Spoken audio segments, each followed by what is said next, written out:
The whole thing has felt like this big dream come true. Just getting to go on this journey with the role of a lifetime. I've been acting for a long time, and I had so many years of just needing to learn. And I had many years where I kind of thought I was behind or something because I'd compare myself to other people. I'd look at Leo's career, I'd look at somebody else, but then you just realize that you're on your own path, and if if you're not ready for it, then it makes you have to go back to the drawing board and learn and grow. And so now I'm at this place where I've gone on such a long journey with this film. I mean, this has been a part of my life for, I think it's over 3 years. It might be 4 years now.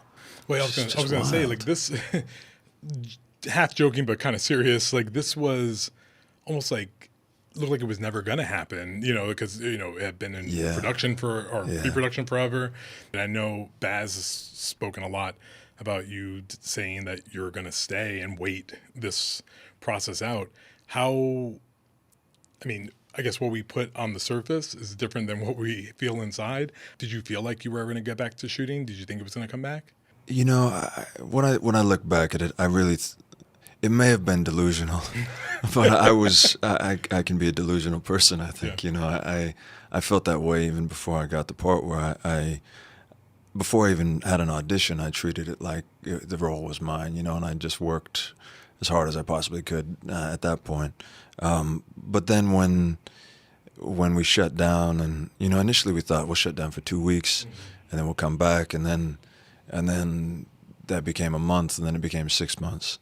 And there was that time where Baz took me to dinner, and he said, I think you need to fly back to the States, and the movie may not happen. Do you remember what you were eating at that dinner? I remember we went to this restaurant called Rickshaw's. That was one of our favorite restaurants on the Gold Coast.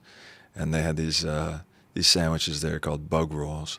The Morton Bay bugs, they made these like fried sandwiches, and they were delicious. And so we were eating those, and I said, I'm not going to go back.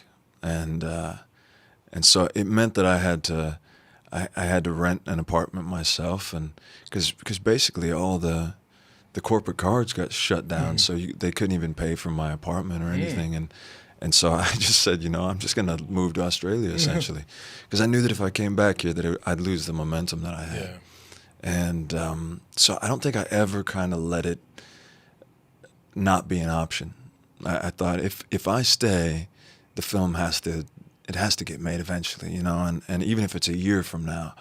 And so I tried to just see whatever positive I could, and I just treated it like my time where I could double down and not have anybody knocking at the door, and just prep for 6 months.